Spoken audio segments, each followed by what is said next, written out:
The average person, no idea this is going on. No idea. They're shutting down the food supply worldwide. They are culling the livestock. They are buying up and shutting down the farmlands. They're cutting off farms from water like they're doing in Idaho, 500,000 acres of prime farmland. In Oregon, they're stopping you from growing your own food in your backyard and imposing severe restrictions to your water usage there. They are saying to reach our carbon goals, we're going to destroy the ability to produce beef, chicken, eggs, and fish. Call it whatever you want. Say it's for climate change. Say it's for health. But the outcome's always the same. You're just trying to shut the food system down. Why these people hate this, why this is a threat to them, can only be explained by literally being at war with God's creation. This is an act of war against humanity. You guys interested in getting like a... The average person... All right. Hello. First and foremost, I want to give all praises, all honor, and all glory unto Yahweh, Bahashem, Shai, Bahashem, Rakah Kodash. The honor to the apostles, the elders, and bishops of Great Millstone. So I'm to Brother Christian's truth and sincerity all over the earth. And I just want to go into this real quick because followed by this video right here. There's been, I don't know if people have seen, brothers have seen, sisters as well, that I don't know if it's been on the news lately, but I've been seeing posts about it. I might have seen a news article or a news video related, but that a whole bunch of restaurants. I don't know why it keeps transferring videos. Normally I just keep replaying over and over, but that what was I about to say? Oh yeah, that a whole bunch of like these chain restaurants. A lot of them in different states are starting to shut down certain locations. I know Red Lobster, I think, is closing down all of them, and they're shutting down like certain like little fast food places around the earth, man. And that goes to show you, let alone with the farmland thing, because that farmland thing they've been doing. I've never seen anything about related towards them shutting off the water or anything, but I've definitely seen things about. I made a video about it a while ago. The farmers complaining that they are shutting down some farms and things like that. How what the dude was describing in the video, and you can just see how slowly but surely that it's like shortly but surely that it's very clear and evident that famine is going to come. You see, they're already starting the production of crops and things, and water is one of the main key elements that you need to grow crops, any food, fruits, vegetables outside in the land, man. You see, and then they're trying to shut down the water supply. They're trying to stop you from growing food in your own backyard because it's going to be less chemicals. Way less chemicals. You ain't gonna be spraying with the stuff, and just you be able to have a food supply on your own. See, Esau wants you to rely on them.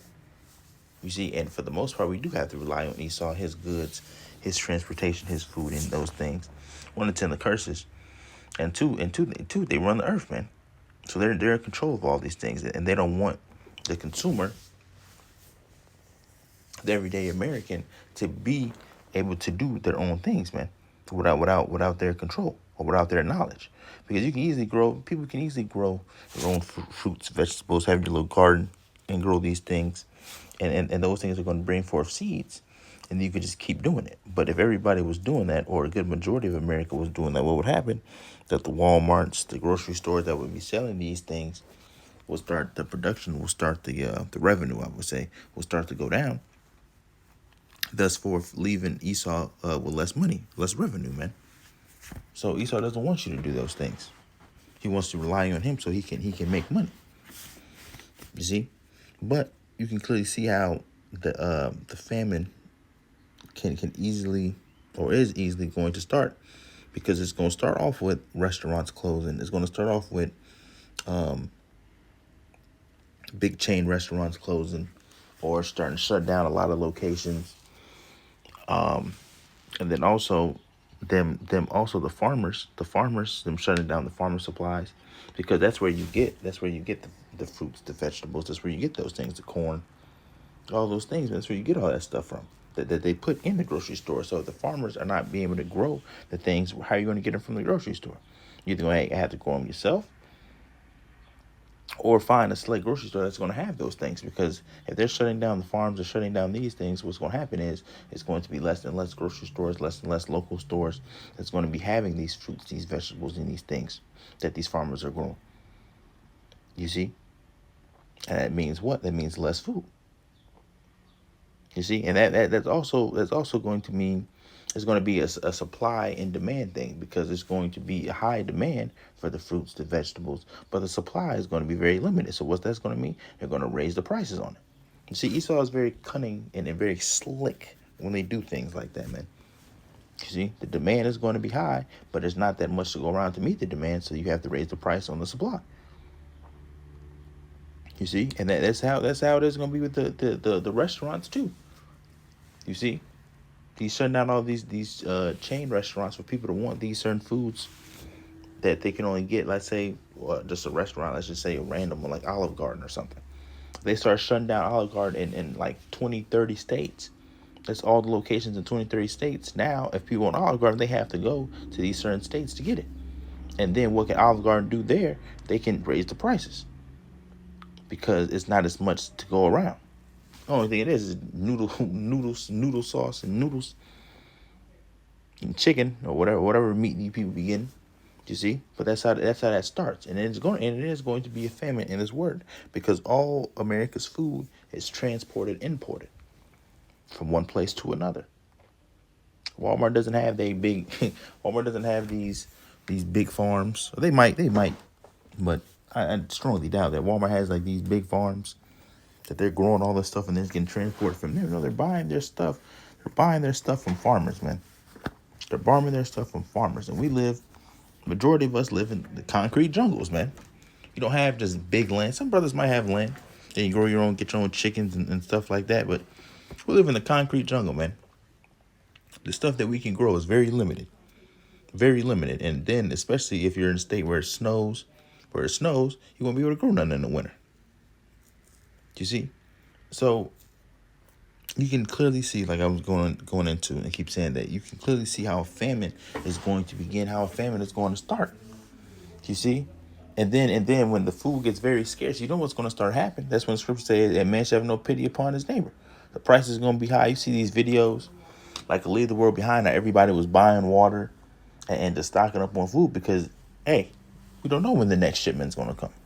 Or we don't know when the next thing is going to be imported, or whatever the case may be. That information is not given. So everybody stocks up on stuff that they can have so that they can survive for X amount of time. And then when you don't have that supply for you to survive that certain X amount of time, then what do? You go ransack the neighbor, you go try to loot a store, or try to find what you can from somebody or something to keep it going, man, to provide for you. If it's just you and your wife, you and your kids, or whatever the case may be, whatever the situation is. And that's what these people are going to do. And the reason why nobody knows is because everybody's scrolling through TikTok. Like he said at the beginning, and he said nobody knows that this stuff is going on, because ain't nobody trying to figure out what's going on. Nobody's trying to learn what's going on. America's in the spirit of folly right now. It's always been a spirit of folly. You see, that's what was going on. So nobody's trying to pay attention to what's going on in the news. Or every time you try to talk about stuff like this, what happens? These simple Americans do what? They brush you off. They brush it off. Like, hey, you know what you're talking about. They say that all the time. Just like the people say, destruction. They be talking about the end forever. The end's not going to be here when I'm around. Because America will have information, have everything. You have one of the most powerful technologies at the hand of your fingertips. You can literally go press the internet button and search anything, and you will be able to find millions, not even millions. Let's say hundreds and hundreds of thousands of articles, videos, or information relating to a particular topic. Now, some topics get shadow banned and it's hard to find, and whatever the case may be, but you just dig a little. And you'll be able to find all types of things. You go on YouTube, look at this. You can go on YouTube and look at how to build this car from scratch. You can the information that you can find is cool, but YouTube is working about Becky twerking. And when does football season start? Scrolling through TikTok, you see where to buy the next weed from? When that next Megan Thee Stallion album coming out? And that's the spirit that these people, and these people are not worried about that because they think that America's going on forever and ever and ever, or the problem is going to fix itself. The problem is going to fix itself. Here it is that we getting ready, slowly but surely. World War III is coming. Famine of the word, the mark of the beast, Jacob's trouble. All these things is slowly brewing. That talks about the rumors and rumors of war that's being talked about. People shooting missiles and doing this, and you over here talking about when's the next Megan Thee Stallion album coming out. But obviously, do we listen to music? Do we play the game? Do we get entertainment? Do we watch sports? Do we do these things? Absolutely. I'm not saying that it's not, but that's when your main focus is about following and doing this, and not focusing on what's actually happening in the world around you. What do you expect, man? And that's why the scriptures say what they say. If people gonna be caught off guard, man. Like when somebody robs, people have like the scriptures going into like a thief coming to the house, man. You got caught off guard because you wasn't prepared. That's how it's gonna be when the Son of Man returns. And that's when all these plagues and all this stuff starts to hit. Babylon's gonna catch you off guard. Just like how the whole thing with the whole COVID-19 thing, man. When that happened, caught everybody off guard, man. But we knew. I want to say everybody, and maybe in that aspect it did, but we knew pestilence, diseases, government shutdowns, the curfew thing. We know that all that stuff is happening, or it's going to happen, or was going to happen. We just didn't know how or when. And it's going to happen again. It's going to happen on a bigger scale. The whole COVID-19 was a test. Everybody wanted to go back and club. You women want to go out and party and dance and strip. Y'all wanted to go back and doing the daily routines. The daily routines that you people want to go back to. You see, but there's going to be a point in time, which is coming, where you're not going to be able to, where America is not going to just resolve its issue and their life is going to return back to the same somewhat.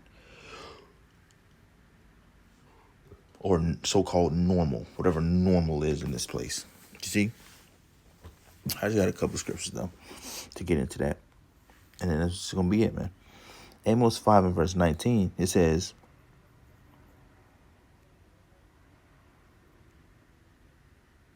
Sorry, 18 actually. Amos 5:18 says, "Woe unto you that desire the day of the Lord. To what end is it for you? The day of the Lord is darkness and not light." And that's because people say, "Oh, can't wait for the Savior to return." Then normally the Christians, I can't wait for Jesus to return, and Jesus this, and Jesus that. Is because they think, first of all, that he's so-called white man, that he's about to come out. He's about to come out and hold his, he'll do the famous pose that they have him painted as. Had his arms open out, and all the trees gonna start just blossoming, rainbows just gonna start sprouting, and everybody just running and hugging him. All the little baby, the baby sheeps, gonna be jumping and running towards him. It's gonna be a big old flower pot of roses just coming up from the ground, and everybody's just gonna hug and kumbaya, man. No, that's not what's gonna happen. Everybody's gonna be doing karaoke. Oh man, everybody's gonna finally get along. No, that's why it says, "What end is it for you? The day of the Lord is darkness and not light." When the Yahweh returns, it's going to be darkness. First of all, he's coming back to establish his rulership on earth with violence, by the way. It's not about to come here and have a debate, a meeting, a peace treaty. Here, you can keep this part, but as long as I get this half, and then I can get to set up Jerusalem. No, man. He's coming back to take Esau out of power with violence and to destroy Babylon the Great. And then even prior to the Lord coming back, it's going to be darkness on earth. It should be even the times of Jacob's trouble, but I will save you out of it. Let's get that, man. Even the time of Jacob's trouble. It's in Daniel. It's in Daniel. Oh, no, it's right here in Jeremiah, actually. I thought it was in Daniel. I think I'm thinking of the other scripture that's in Daniel.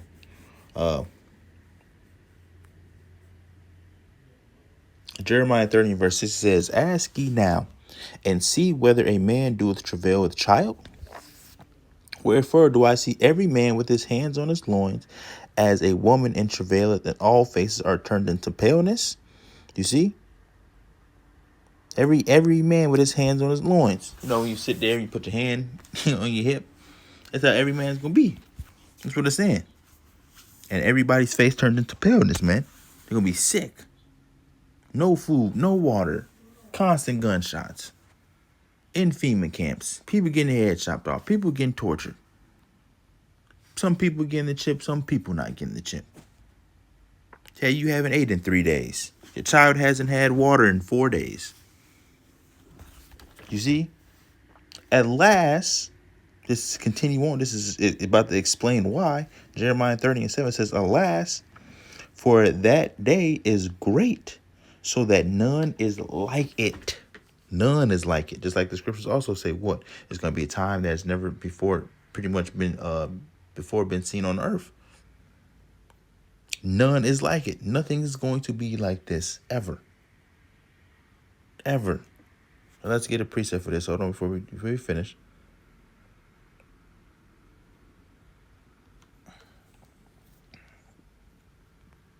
Okay, Matthew 24. Let's get a precept for this, man. To further the point. This is gonna be Matthew 24. I went past it. Right here in verse 21. It says, "For then shall be great tribulation, such as was not since the beginning of the world to this time, no, nor ever shall be. And except those days be shortened, and except those days should be shortened, there should no flesh be saved, but for the elect's sake those days shall be shortened." You see? "For then shall be great tribulation, such as was not since the beginning of the world, no, nor ever shall be." So a time can really take place that the world has never seen, not since the beginning, and neither not to come. Because you understand what all this happened. This is the end. This is the end all be all. This is about to be the transfer of power, man. This is about to be end of one age on to the next age. Esau is the beginning of the world, and Jacob is the beginning of it that followeth. Esau is the end of the world, and Jacob is the beginning of it that followeth. This is about to be a transfer of power, man. You see, it's about to be a transfer of power. The end of Esau's age on to the age of Jacob, man. Starting off with Yahweh Shai. You see, his kingdom, the elect, and by default, the kingdom of Israel. One age to another. And that age is going to be the everlasting one. That age is nothing's ever going to happen, man. The Israelites is going to rule the world, starting off with Yahweh Shai and the elect. That's going to rule the world, man. That is going to rule the world. That's going to govern the world. And that's going to be forever. The Yahweh Shai kingdom is never going to fall. Ever. You see? Let's get back to that. Jeremiah 30 and verse 7, it says, "Alas, for that day is great, so that is none like it," which we just read in Matthew. It's going to be a time like never before, and there's going to be no day like it. You can't compare this day to anything else, or will be able to compare this day to anything else, because this is the end all be all. And what a great way to end this age, with a whole bunch of chaos, destruction, and perilous times, man. It's going to be scary, but it's going to be great, because we know that, guess what? This is it, man. It's time for this wicked society to go, man. For all the fake women, fake men, the liars, the deceivers, the GMO, everything. The unrighteous decrees, all these things that's going on in this place. The defiled women, the defiled men, the defiled land, defiled food, defiled water, defiled way of living. All this stuff is going to be the end. You're going to wrap it up, man. Wrap it up. It says, "So that is none like it. It is even the time of Jacob's trouble, but he should be saved out of it." You see? It is even the time of Jacob's trouble, he should be saved out of it. So going back to the thing, what I was saying, the point earlier, when the food and this stuff runs out, they're going to be going from one neighbor to the next, one building to the next, to try to scamper and find anything that they can. That's why these people are making the bunkers, stocking up a whole bunch of food, weapons, and doing these things because some people have it. Some people know that America doesn't look like it's going in the right direction. America doesn't look like it's going in the right direction. We gotta figure something out. So their way of figuring stuff out is, let's get bunkers. Let's build some underground bunkers, underground shelters. Let's stock up a whole bunch of canned goods and water. Let's get some weapons. Let's get some gear. Let's get this. Just in case it does happen, we're prepared at least. And then if you run out in that time, what do you think they're going to do? They're not going to just sit there and just starve. That's why I says a man should have no pity upon his neighbor, because what are you going to do? You going to sit in your house and you going to starve, or you going to go to your neighbor and you going to break up in there? I need some of your stuff. I have a child. And some people going to either defend their house and defend their family, or they going to just get caught off guard and be and their neighbor going to take their stuff, man. That's why it says a man should have no pity upon his neighbor. You got to think about how many people around the world in these apartments, these houses, the project, even anywhere, man, that's cool, best friends, hang out from time to time, or speak to them from time to time when you see him, your neighbor. Go outside, taking out the trash together. You see him, hey, how's the wife? How you doing? Yeah. Even to some real cordial, some hi, somebody, how you doing? How's your day? Quick conversation. And you guys are cool. Go about your days, man. And the man's not gonna have no pity upon that person at that time, because that's when everybody's true instinct, everybody's true self is really gonna come out, man. Everybody's true self is gonna come out, and you're really not gonna know somebody's true self until they're in danger, the family is in danger, or things like that, anything along those lines. Because that's when you're gonna see what they're willing to do. Are they gonna still be your best friend, neighbor, that you want to talk to and have conversations with, or is it time or survival mode kicking in? Me being friendly is not gonna feed my kid no more. Me being friendly is not gonna feed me. You see? And that's where we're gonna have a lot of faith. Where we gotta have a lot of faith and trust in the Lord that we're gonna be able to eat, we're gonna be able to be protected. And Lord, anything we have to endure, the Lord gives us the spirit to do it, man. Whether that be facing the guillotines, going from place to place and having found food in 3-4 days, having drank water 3-4 days, whatever the case may be, the Lord's going to protect you, man. You see? And that's what these people don't understand. And that's what a big thing that separates, you see, us from these people of the world, man. First of all, we're repenting, return to the Lord, acknowledge what we did, repent from it, and stop doing those things. And then trying to rehearse the righteous acts of the Howard Bashim Shai, man. Following the words to the best that we can. Putting off these things of the world. Have better discernment, better judgment in things. And then learning these scriptures, man. And then doing the things that we're supposed to be doing. And the people that don't want to listen, that don't want to do these things, what end do you think they have for them? You see? So that's it, man. I'm gonna close out. Ain't nobody paying attention to the things, man. And the dude was right about that. He said, how come nobody knows this? And that's why everybody's in the spirit of folly, man. Because folly is set in great dignity. Let's actually get that. We're gonna close out with that, actually. Ecclesiastes 10 and verse 6. It says, folly is set in great dignity, and the rich sit in low place. See? And folly is set in great dignity. If it's not folly, it's not going to be pushed out there to the masses. So that's it, man. I'm going to give all praises, all honor, and all glory unto Yahweh, Bahashem, Yahushai, Bahashem, Rakak Kodash, double honor to the apostles, elders, bishops, of great men, so shalom to you, brothers, Christians, truth, and sincerity all over the earth. And I want to thank Yahweh, Bahashem, Yahushai, for giving me the power and the spirit to this lesson. And I catch you guys another one, Lord willing. Shalom.